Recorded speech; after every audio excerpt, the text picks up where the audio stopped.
war against Ukrainian cities and civilian infrastructures. And they've been totally unconscionable what they're doing. Totally unconscionable. And the moment when the world had come together at the G20 to urge de-escalation, Russia continues to, has chosen to escalate in Ukraine while we're meeting. I mean, there were scores and scores of missile attacks into western Ukraine. We support Ukraine fully in this moment, and we have since the start of this conflict, we're going to continue to do whatever it takes to give them the capacity to defend themselves. Mr. President, is it too early to say whether this missile was fired from Russia?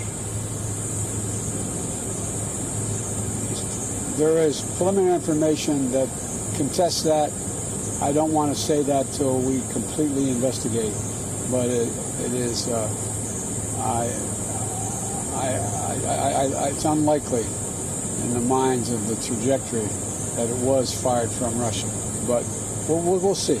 We'll see. Unlikely, sir. Mr. President, is Poland suggested invoking Article 4 or 5 from NATO, sir? We're going to probably have a meeting of the.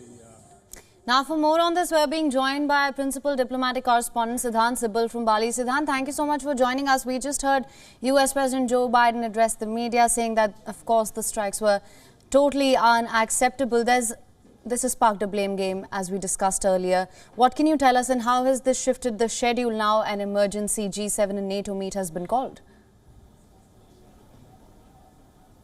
Well, Haim, it has been a tumultuous start of the G20 summit. Today is the last and the final day of the summit, and we saw how the Poland incident is now threatening the entire schedule. In fact, all the schedule, the mangrove event, which we have been talking about on climate change, which was essentially a pet project of the Indonesian president. Then, of course, the session on health and the closing, all have been delayed by 1 hour.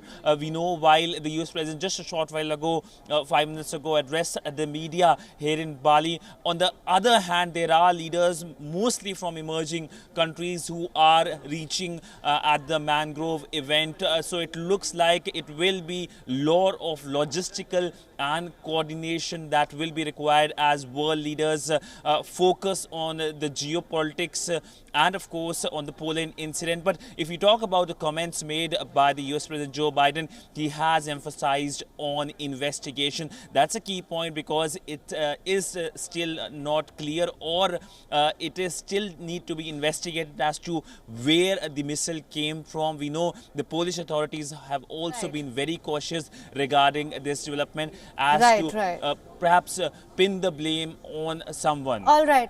Right, Siddhant. Thank you so much for joining us on that.